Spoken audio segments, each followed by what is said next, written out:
Hey everybody, I was setting up to do a video about a brackish tank, and I wound up throwing a large Ramshorn snail in here for my puffer to eat, which would give us something to look at during the video. And it wound up being interesting enough that I thought I would just do this as a video in its own right. So I'm trying to sort of hold the camera in the tripod. I don't think I'm going to have a whole lot of time before there's not much snail left. So that is a figure 8 puffer, and that is a fairly large Ramshorn snail. I did throw some smaller pond snails in there with it in hopes that he would sort of forage around looking for things. I honestly wasn't sure what he was going to do with this Ramshorn. Again, it's like way bigger than any snail I've ever thrown in there for him. I assumed he would go after it pretty vigorously, but this is a little more interesting than I was expecting.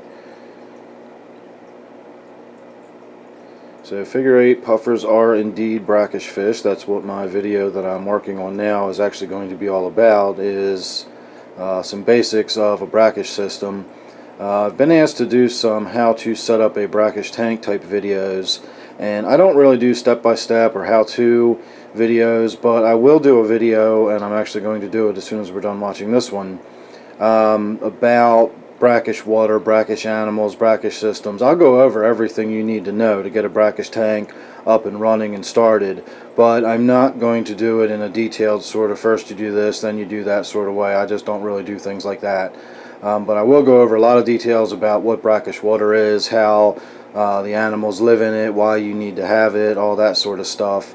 And like I said, by the end of the video, you'll know everything you need to know about how to set up and maintain a brackish tank. It's not difficult. It's, you know, if you know how to measure and mix up some salt water, then you're pretty much good to go. There's not a lot of whole complicated to do about it at all. It's not like running a saltwater tank by any means. It's very similar to simply running a freshwater tank. You just have to have the right salinity of water and know what, you know, needs your animal has and that sort of thing.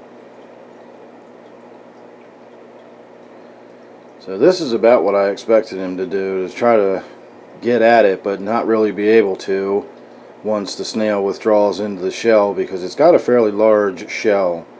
So I'm going to call that good for this video as he forages around and begins either looking for other ones or keeps attempting to go for this one. But I will be able to get the camera set back up and start working on the longer video I just discussed. So go ahead and subscribe, that way you won't miss it when I finally do get around to finishing it. I've tried 3 times to get started on it now, and something keeps happening that distracts me every time. So be patient, I'm working on it. Like I said, if you're subscribed, you won't miss it. Should be a good one. So let's see what he does right here.